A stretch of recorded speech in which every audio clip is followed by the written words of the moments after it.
Are you new to Dota 2? Not exactly sure what to look out for while watching a competitive Dota 2 game? Or are you finding it hard to follow through as a spectator? Well, don't worry, we've got you covered. I'm MLP, and in this series by Yahoo Southeast Asia, we'll go over the specific aspects of a competitive Dota 2 game from a spectator's point of view. In this episode, let's start with an overview. In a game of Dota 2, two teams of 5 players, each on the side of the Radiant and the Dire, will engage in an epic battle across a sprawling battlefield. Victory goes to the team that is able to destroy the opposing Ancient, which is the central structure in each team's base. But getting to the enemy Ancient isn't so easy. Defending each Ancient is an array of defensive towers, a never-ending wave of creeps, and of course, a team of 5 heroes. The players in each team must select a roster of heroes that best fit their selected strategy to get to the enemy Ancient. They must gather gold and experience from killing creeps, towers, or enemy heroes to be able to buy items, level up, and get stronger.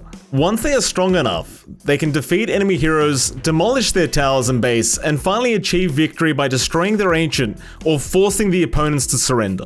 So, let's take a closer look at the Dota 2 map as the game unfolds. This is the Dota 2 map. It is divided into 2 sides by a central river, with the 2 sides belonging to the Radiant and the Dire. The Radiant occupy the bottom left half of the map, while the Dire occupy the top right half of the map. The 2 sides are connected by 3 lanes: the top lane, mid lane, and bottom lane. Between these lanes are more or less neutral areas collectively called the jungle.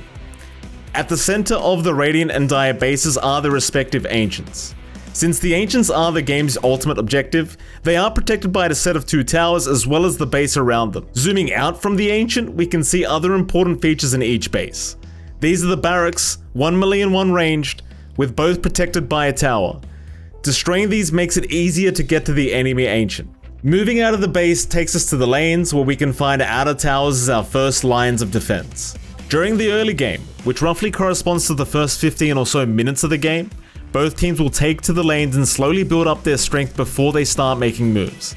The main objective of each team during the early game is to get as many resources as possible. They will do this by killing enemy creeps or heroes to gain gold and experience. They will also try to prevent the opposing team from getting those resources, either by bullying them out of the lane, killing their heroes, or preventing them from securing creeps. Hero positioning during an early game is mostly static, as both teams focus on accruing resources. However, it is common to see them move heroes around, either trying to flee to an easier lane, or assist an ally in a more difficult lane. A secondary objective that may force players to move around during the early game are runes. Runes can be found in the river or in the jungles of each side and give a bunch of buffs to the players that picks them up. Some runes give gold to your entire team, another kind restores HP and mana, while others make your hero deal double damage or turn invisible. The early game usually ends once both teams have gained enough resources to get the items and levels they require to leave their lanes, group up, and go for objectives. After the early game, you will often see some players move to the jungle as the lanes become more dangerous to stay in. Here they can farm neutral creeps, which act as another source of gold, experience, and neutral items to make their heroes stronger.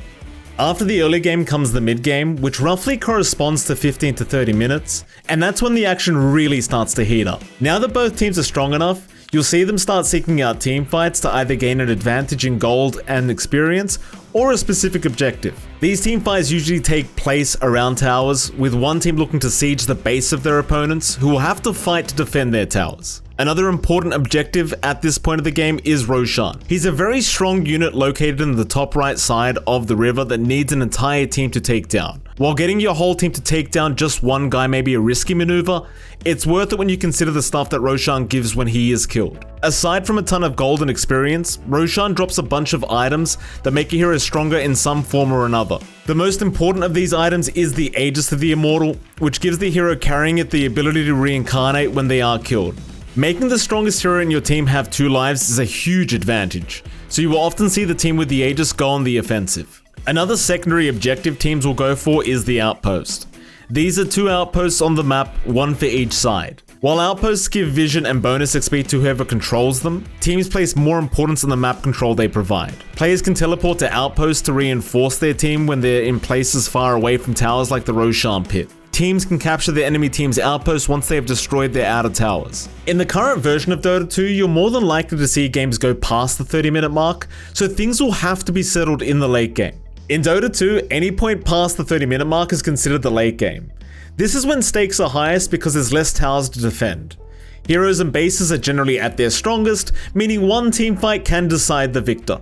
With how high the stakes are, you can expect to see both teams play more carefully compared to how they did during the mid-game. Teams will only fight when they know they have the advantage, so you'll see a lot of maneuvering from both sides as they'll try to get a key pick-off or the perfect initiation. At this stage of the game, teams will also try to destroy the enemy barracks to make it easy to get to their ancient. Destroying a set of barracks in one lane makes the creeps in that lane stronger. Destroying all the enemy barracks turns your team's creeps into much stronger versions of themselves called mega creeps. Having a mega creeps is a huge advantage, and you'll often see the team with them emerge victorious.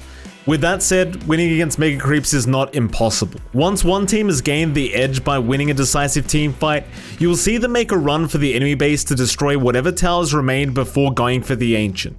If the losing team hasn't surrendered yet, then the game ends once their ancient is destroyed. And that's just a rough outline of a Dota 2 game.